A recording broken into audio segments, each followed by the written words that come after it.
Bismillahirrahmanirrahim. Assalamualaikum warahmatullahi wabarakatuh. Selamat berjumpa bersama saya pada mata pelajaran kimia. Kali ini kita akan melanjutkan pembahasan tentang kimia unsur. Dalam hal ini kita akan membahas unsur-unsur gas mulia. Unsur-unsur gas mulia adalah unsur-unsur golongan 8A yang terdiri dari pertama helium, ini yang paling atas, kemudian neon, periode berikutnya, di bawahnya lagi ada argon, di bawahnya lagi ada krypton, xenon, dan yang paling bawah adalah radon.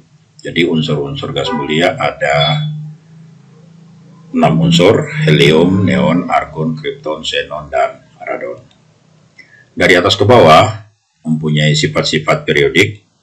Pertama, jari-jari atomnya semakin besar, maksudnya dari helium ke radon, jari-jari atomnya semakin besar. Kemudian energi ionisasinya makin kecil. Ketiga, titik didih dan titik lelenya semakin besar, berarti yang paling rendah titik didihnya dan titik lelenya adalah helium. Kereaktifannya semakin besar.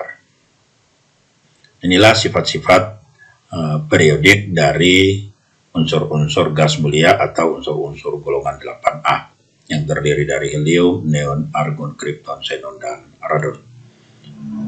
Data fisis unsur-unsur gas mulia. Pertama, nomor atomnya tadi sudah kita sebutkan.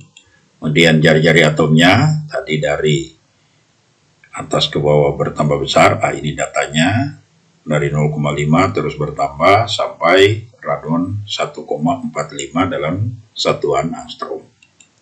Kemudian titik lelenya, ini kita lihat, titik lelenya sangat rendah, ini minus 272,2 derajat Celcius untuk helium. Terus dia bertambah dari minus 272 menjadi minus 248,6 terus bertambah sampai akhirnya pada radon menjadi minus 71. Sekalipun dia bertambah tetapi masih sangat dingin, masih sangat rendah titik lelenya. Energi ionisasinya, ini makin berkurang, yang paling tinggi adalah helium, terus berkurang sampai akhirnya yang paling rendah adalah radon. Inilah beberapa data fisis berkaitan dengan unsur-unsur gas mulia. Kemudian sifat-sifat unsur gas mulia. Yang pertama berwujud gas monoatomik, tidak berwarna, tidak berbau, terdapat bebas di alam. Semua unsur gas mulia bersifat sangat stabil karena mempunyai 8 elektron valensi, kecuali helium hanya memiliki 2 elektron valensi. Tentang kestabilannya ini telah kita pelajari pada saat kita membahas ikatan kimia di kelas 11 yang lalu. Kemudian yang ketiga, gas mulia terbanyak yang terdapat di atmosfer atau di udara adalah argon. Sedangkan gas mulia terbanyak di alam semesta ini adalah helium. Kenapa? Karena helium adalah gas utama penyusun matahari. Tapi kalau di udara atau di atmosfer yang terbanyak adalah argon. Ini juga sudah kita bicarakan pada saat membahas kelimpahan unsur di pertemuan yang lalu. Kemudian yang keempat, titik didih dan titik leburnya sangat rendah. Tadi sudah kita lihat di data fisisnya, semuanya di bawah atau jauh di bawah 0 derajat Celcius. Yang kelima, makin besar nomor atomnya, makin reaktif. Nah, ini berkaitan dengan kereaktifan ini dari mudah tidaknya suatu unsur dibuat senyawanya. Tapi unsur gas mulia yang paling mudah dibuat senyawanya adalah xenon, sekalipun bukan xenon yang paling bawah, radon paling bawah, tetapi karena radon bersifat radioaktif sehingga senyawanya sangat sulit untuk dibuat, sekalipun dia memiliki energi ionisasi yang lebih rendah daripada xenon. Pembuatan unsur-unsur gas mulia. Gas mulia dapat diperoleh dari pendinginan udara cair secara bertahap, destilasi bertingkat namanya, sebab titik didih komponennya bervariasi. Nah, ini juga tadi sudah kita lihat berkaitan dengan titik didihnya. sekalipun semuanya jauh di bawah 0 derajat Celcius, tetapi angka atau nilainya berbeda-beda, sehingga dengan destilasi bertingkat dimungkinkan bisa dipisahkan unsur-unsur gas mulia tersebut. Helium, selain itu helium dapat diperoleh dengan jalan pemisahan dari gas alam. Kemudian argon secara khusus dapat diperoleh dari reaksi udara dengan karbit. Jadi ini karbit, di udara komponen terbanyak adalah nitrogen.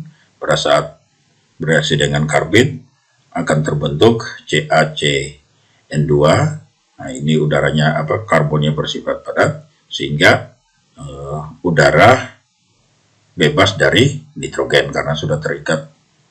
Kemudian karbit juga bereaksi dengan O2, sehingga udara juga bebas dari O2, terikat menjadi CaO.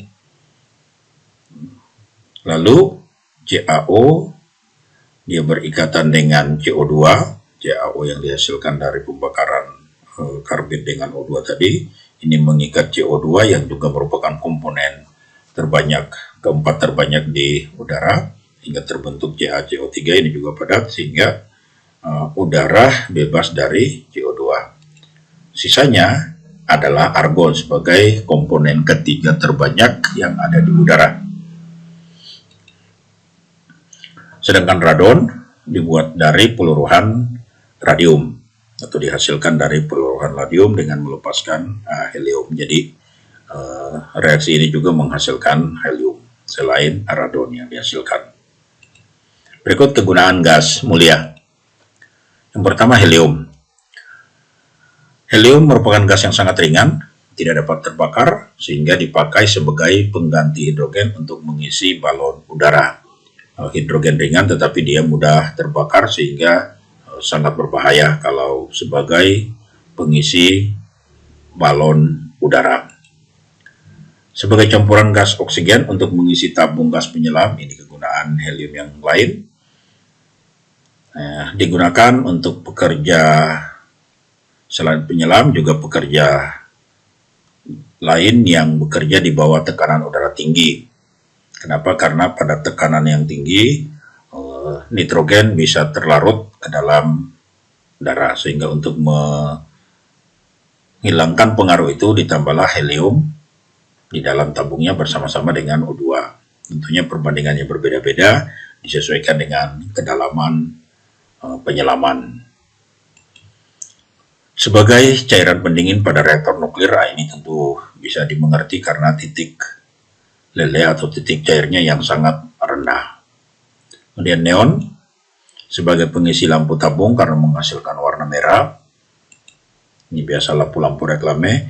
Juga sebagai cairan pendingin pada reaktor nuklir. Sekali lagi, titik lele atau titik cair dari gas mulia seluruhnya sangat rendah. Yang ketiga, argon sebagai pengisi bola lampu pijar agar filamen tidak mudah terbakar. Sebagai pengisi lampu tabung karena menghasilkan warna merah muda dan warna biru jika bertekanan tinggi. Yang keempat, kripton. Spektrum atom kripton dipakai sebagai ukuran standar untuk meter. Ini di pelajaran fisika dibahas tentang penggunaan kripton. Kemudian xenon sebagai zat penghilang rasa sakit atau anestetika.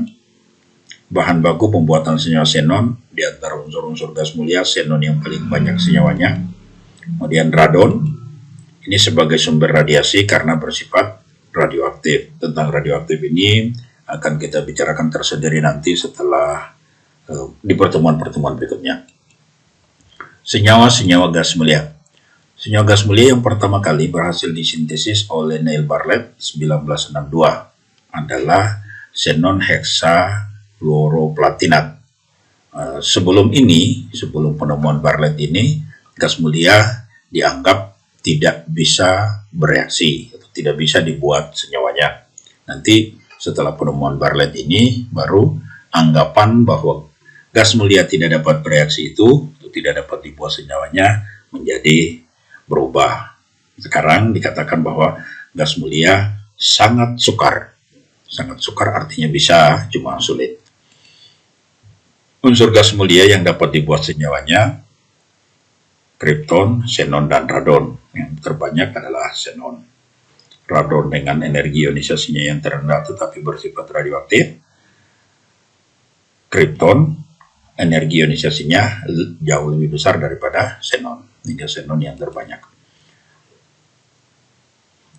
Sekalipun dapat dibuat senyawanya, unsur gas mulia hanya bisa bereaksi dengan unsur-unsur yang sangat elektronegatif seperti unsur fluor dan oksigen. Senyawa gas mulia yang sudah dikenal antara lain xenon, XeF2, XeF4, dan seterusnya. Ada berapa xenon ini kita lihat, sementara kripton hanya satu dan radon juga hanya satu. Demikianlah pertemuan kita tentang gas mulia. Teruskan mencari informasi lain, perbanyak membaca sehingga pengetahuan tentang gas mulia menjadi lebih banyak lagi.